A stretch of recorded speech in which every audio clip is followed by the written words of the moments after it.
Hello guys, what is up? This is Galactic Elliot bringing you guys to the WBE Draft Breakdown for the Chicago Cubchoos. This is your coach, Galactic Elliot.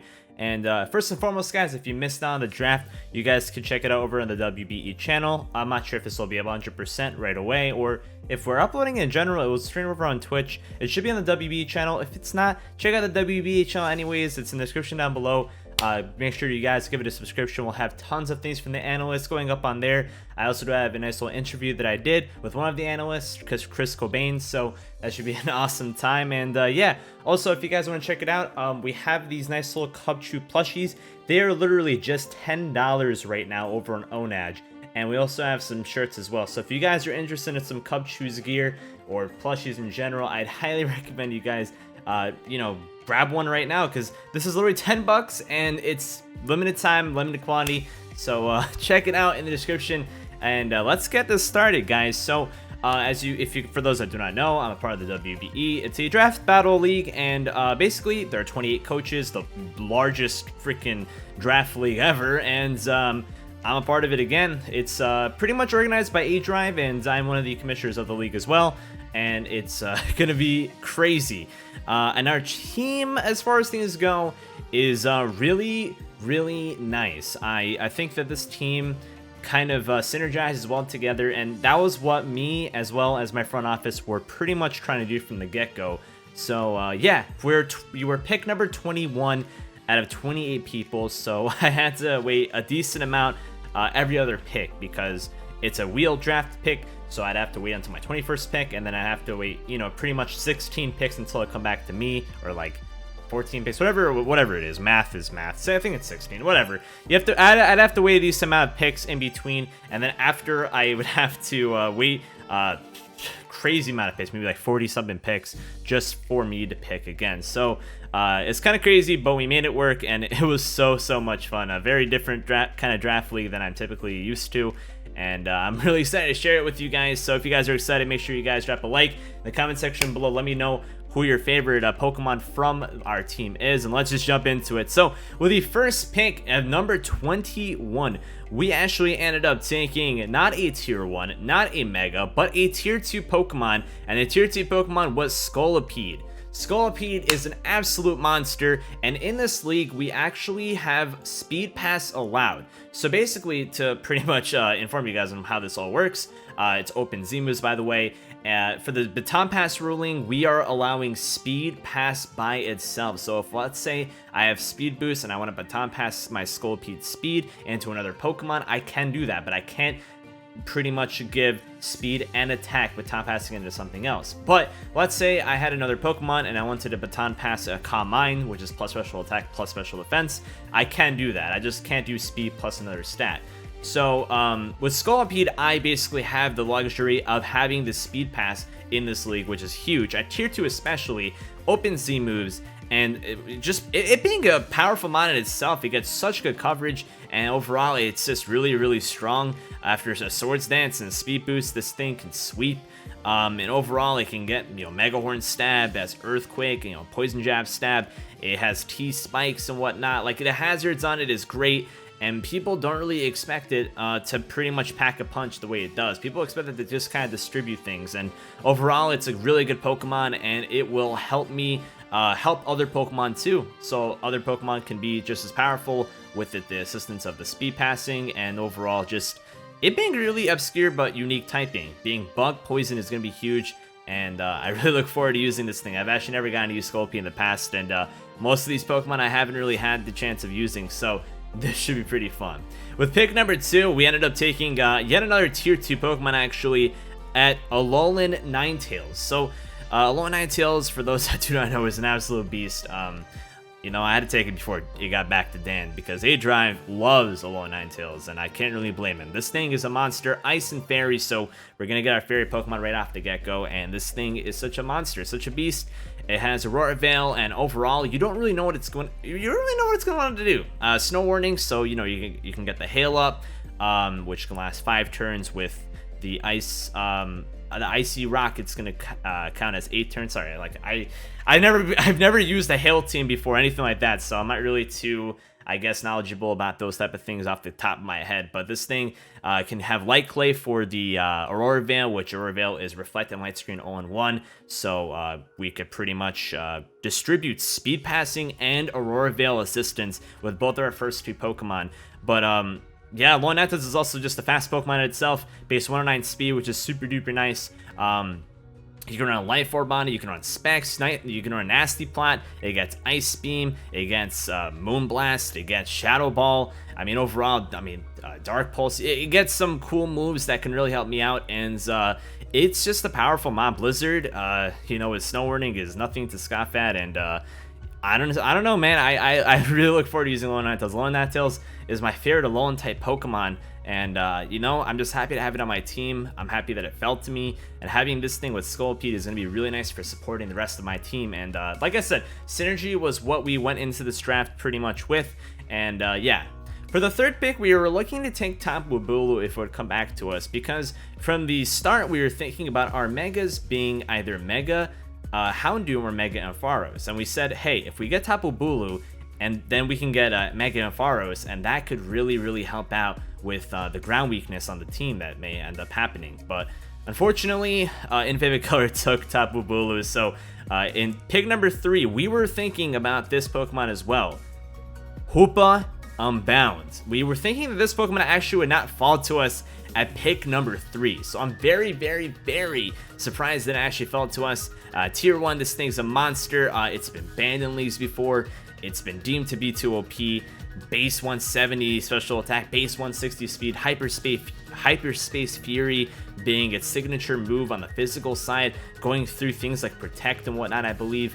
I could be wrong. If I'm wrong about any of these type of things, I'm a little bit rusty, but I gotta brush up my knowledge a little bit. But seriously, Hoopa Unbound is such a monster, dude. This thing's such a beast.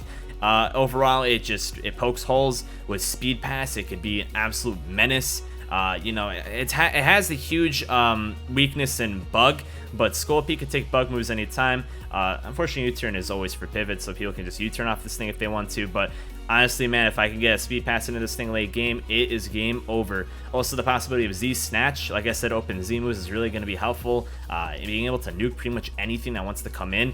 Hoopa Unbound gets a free kill, and in a 28-man league, you do not have a switch into this thing. It is just a menace, and honestly, I'm excited to use this thing. We have a lot of very diverse typing so far, being Bug, Poison, Dark, Psychic, and Ice and Fairy. So you guys are probably wondering, well, how is he going to patch up some of these typings he needs? Well, with pick number 4, we ended up taking Tsareena, which is our Grassmon. So Tsareena I've actually used in the past. It's the first of these 4 Pokemon that I've actually used in the past in a league. Tsareena is just such a safe bet. It's a great rapid spinner. It's a slow U-turner, so we have some, you know, pivoting, which is super duper nice. And overall, Tsareena, I just love this thing. It's super bulky. It actually has a really good attack stat that a lot of people may not really look at. It can be ran AV. You can run it Scarfed at some point and just surprise somebody. It has Queenly Majesty, which I actually have used in the past to my advantage with going against the Pokemon like Comfey. So Comfey has Triage, I believe that's how you would pronounce it. Triage is basically an ability that makes healing moves have priority. So a move like Draining Kiss is a move that Comfey takes advantage of a lot, and Draining Kiss does not affect Tsareena with Queenly Majesty, so that really messed with the person I was going against with Comfey and completely obliterated it, because Trop Kick or Power Whip, this thing just knocks things down. Trop Kick is super nice in itself because it always lowers the opponent's attack stat every time you use it, which is huge, especially if you're trying to knock something that ends up coming in on a switch. And just overall, this thing's so nice. You know, like I said, a rapid spinner that just comes in and is able to get rid of hazards quite nicely. It doesn't resist any hazards, but it does take it does take care of what you needed to take care of, and it just being bulky is nice in that type of way. This thing just does more than one thing, and I love it. And it being a tier 3 Pokemon, it's not too bad. I like it a lot, and it's going to be a huge value pick for us at pick number 4. Now we go on to pick number 5, and our pick number 5, we had to really get a Pokemon that can take rock moves, because Scolipede and Alolan Ninetales do not like rocks, and unfortunately we actually didn't take care of rocks at all. We actually ended up picking a mon that completely screwed us in terms of that, but if you guys can tell. What typing are we more weak than to? Pretty much rocks. We're more weak to fire. And that's why we ended up taking Chandelure. Chandelure is going to take care of any sort of fire types that are going to be going to come through our way. So Scolipede, Tsareena, and Alolan Ninetales do not like fire moves one bit. But Chandelure can take on any fire mons that want to try to use it on us. Or if they want to use a fire move on us in general, we can just soak it up with Chandelure, and it'll make them second guess their pretty much choices, which is super nice. And Chandelure has such an amazing special attack, and this thing gives us a nice little spin block, and it being a ghost type, and gives us the fire type coverage that we'll need, and the fire type in general that we'll pretty much need.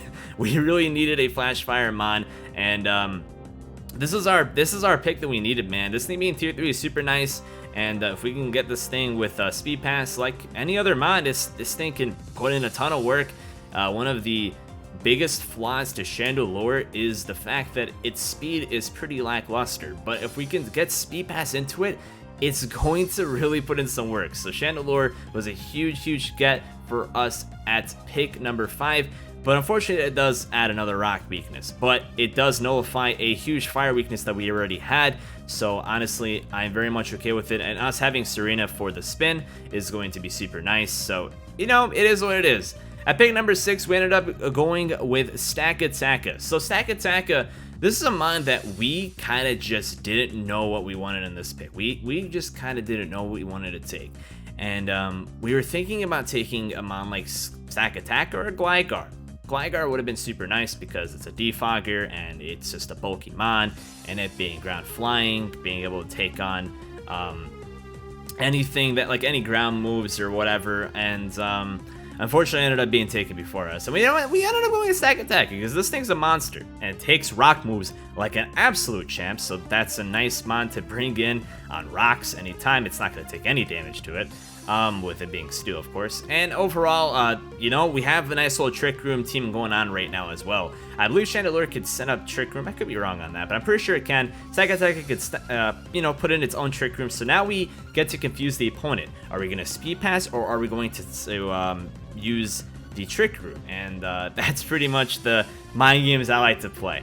And it makes pretty much setting up for us and trying to build against us really that much more difficult. And Stakataka is just a menace. It just, you don't know what it's going to want to do. You don't know when it's going to want to come in, and whenever it comes in, you are pretty much in for a ride, because this thing, after one beast boost, is really going to cause some trouble. And Stakataka, I have never used it, and I am excited to use it. And I know my front office, they love Stakataka, so maybe some cool sets coming in. I'm not sure, but I'm really excited for Stakataka, man. I hope you guys are excited for it too. Remember, guys, to let me know in the comment section below which one of these picks is your favorite. Our draft is getting a lot tougher around this time, though. This is the middle of the draft, and we need to pretty much get the typings that we need, and we need to fill the holes that we pretty much need to fill as well. And Steel was a huge get for us. We were thinking about so many other Steel mons, and Stakataka just ended up being that mon. It was on the board. It's a monster. We just had to take it. And like we said before, we needed a steel. We needed that Pokemon to come in on rocks, because our rock weakness is looking a little bit bad. So this is a mon that can actually come in on a rock move and can, you know, not take too much damage from rocks. I mean, it doesn't really nullify rocks or anything like that. That's what Tsareena is for, because of Rapid Spin. Either way, with pick number 7 coming on, we needed to fill in what we need the most. And at pick number 7, we did not fill any hole. We actually went with Porygon-Z.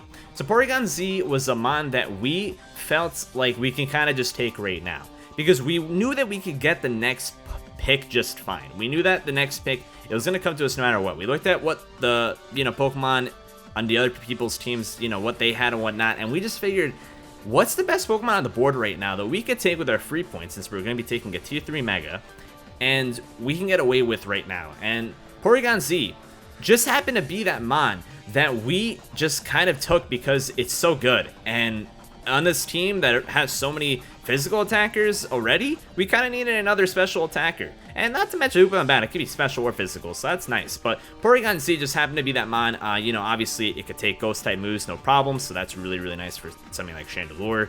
And I don't know, man. I love PZ. I think it's such a cool mon. I've used it one time in the past in a Showdown League, actually. It's my one and only Showdown League that I ever participated in. And, you know, it just comes in and it just clicks moves and it just puts in work. And you can see the same as the thing about Stakataka. So we have two mons now on both the physical and social side that just kind of come in and click buttons. And this thing having adaptability, having download, either way, it can work out pretty well if you know what the Pokemon pretty much lacks in more defense or social defense wise. You can bring it in, get that social attack boost, which is super duper helpful. If you can get social attack boost with Porygon-Z, it is freaking free, and its coverage is amazing. So with the coverage and getting the pretty much download in our favor, it could really put in some work. And even if that's not the case, if we want to run adaptability, try attack, the thing it does it all. And Try Attack has obviously the chance of burning, paralyzing, or freezing the opponent, so that's really nice. And yeah, I don't know, man. I just running this thing Life Orb respects. This thing is just beautiful. If you want to run, if you want to bring this thing in with some speed, it's already pretty fast as is. But if you want to give it some speed, it will outspeed pretty much anything after +1. So yeah, it's also a really good Scarfer. So having a nice little Scarfer on your team will never hurt. And I just love PZ. It's such a cool mon, man. Either way, with pick number 8, like we said, we knew that we were going to get this Pokemon. We wanted to get this Pokemon for a long time, and we actually really needed a mon like this. It does add another rock-type weakness to our team, but it adds another Pokemon that can take on fire moves quite well, and this Pokemon is Mantine. Mantine is a really cool Pokemon. It got that buff in Gen 7 that it pretty much really needed.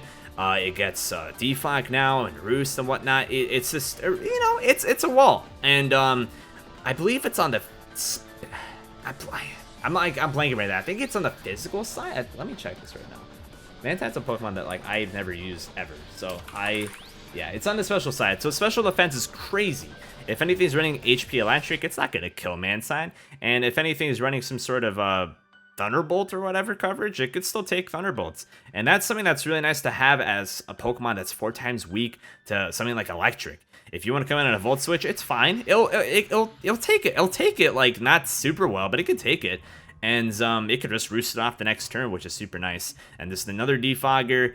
I think this is our only Defogger, actually. So having that Defogger on our team is going to be really nice to pair up with Tsareena being a Rapid Spinner. And Mantine just being a really defensive Pokemon is going to be super nice. Obviously taking on ground moves because of it being flying. And we really needed to stat Mon that could take on ground type moves because we had Mons like Stakataka and Chandelure. And just, you know, we needed that Mon that could take on those ground moves just fine. And Mantine was that Pokemon. And I'm really excited to see what this thing can do. I'm not sure how much it's going to come into battles, but it being a tier 4 and just being that water type that we kind of just needed, that bulky Mon and that, you know, Mon that can defog and has that, you know, recovery, and overall it has water absorb, which is super nice too. So, you know, it could restore its own health.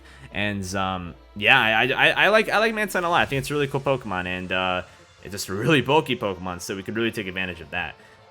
Excuse me if I have any sort of lapses over here, guys. I just, you know, I'm so rusty on Pokemon. A lot of these Pokemon I've actually never used before, and I'm still trying to learn how to use them. And after playing the Let's Go meta, my mind is all over the place with battles, so week 1 may be a little bit concerning. I still haven't done it, so I don't know how it's gonna go. But man, I'm a little concerned, but I need to practice a little bit, but it's fine. Man, that's a really cool Pokemon though, and I look forward to seeing what it can do. Our pick number 9, we ended up going with our beautiful Hedgy Hoggy, the Sandslash. So a lot of people are gonna think, okay, he's probably gonna go with Beartic, or he's gonna go with Alolan Sandslash. Well, Alolan Sandslash actually was taken beforehand. It was tier number 4, so there's no way we're gonna get Alolan Sandslash.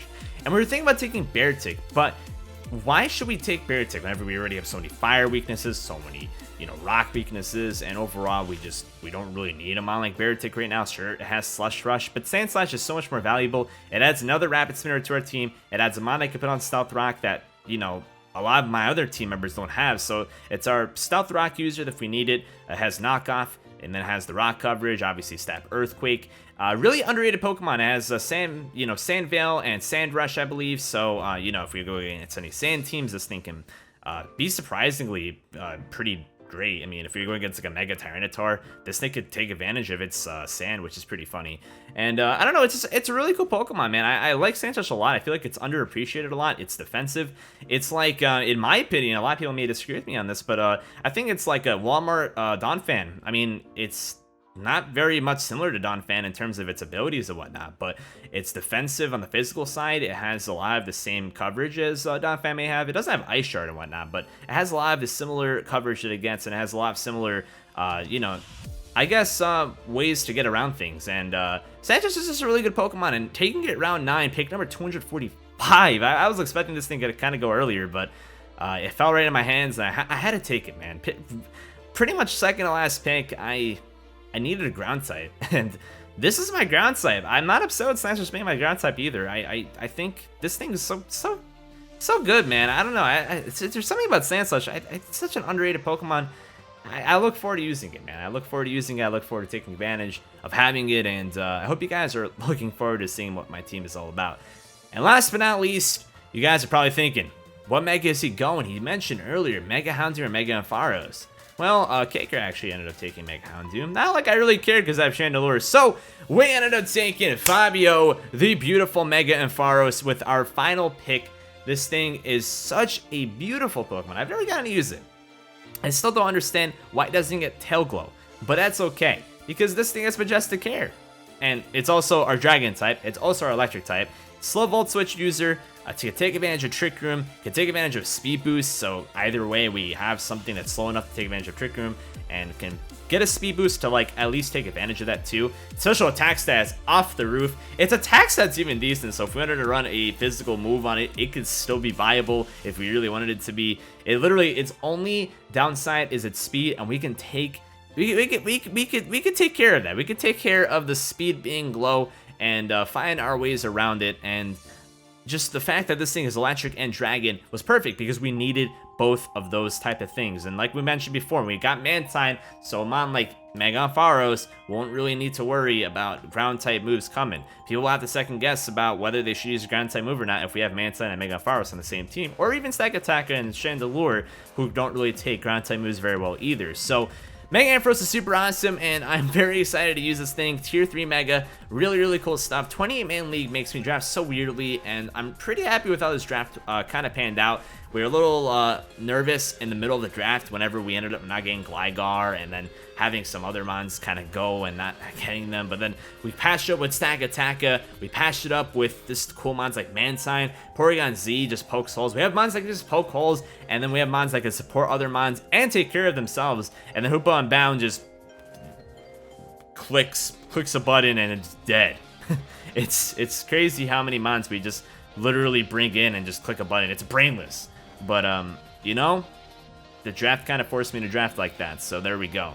Either way, thank you guys so much for watching this draft breakdown. Hopefully it wasn't too long. I just love this team a lot. I think it's really cool, and you know, man, I would say that I'm looking forward to getting that belt, man, but honestly, dude, I just look forward to having a good time. If I can get that belt, though, I'm bringing it home, man. I'm going to try my best. My goal this season is to make the playoffs and to give it my all. It's a competitive league. Of course, it's our way to say goodbye to Ultra Sun and Ultra Moon, which I think Gen 7's been a blast, but I'm really looking forward to Sword and Shield. Let me know again, guys, what your favorite Pokemon that we drafted is. If I had to pick a Pokemon that I'm mostly excited on using, I gotta say, I'm mostly excited to use a Pokemon like Stakataka. I think Stakataka is a really cool Pokemon, and just the fact that it just can use Trick Room itself and just kind of go in is so awesome. The fact that it's so bulky and the fact that it gets Beast Boost, it's really cool, man. I'm excited to use all these Pokemon. Stakataka, something about it, I can't wait. I can't wait to try these new weapons, man, because literally I think the only two Pokemon that I've used in the past were Porygon-Z and Tsareena. The rest of the Pokemon I have never used in a draft league before. I maybe have used Sandslash like a bit, but not really much. Like I'm pretty sure I probably never used it myself. I probably like tried it on a team before though, and that's about it. So yeah, thank you guys so much for watching though. Really appreciate the support. Thank you. Again, make sure you guys are getting the plushie. Give these Cubchoos a home. They really need one. $10, $9.50 plus, you know, shipping and whatnot. It's really cheap and really awesome. Even it's even cheap to ship it out internationally compared to other websites. So If you guys are interested, get yourself a Cubchoo plush. Either way, catch you guys later. Thanks for watching. Peace.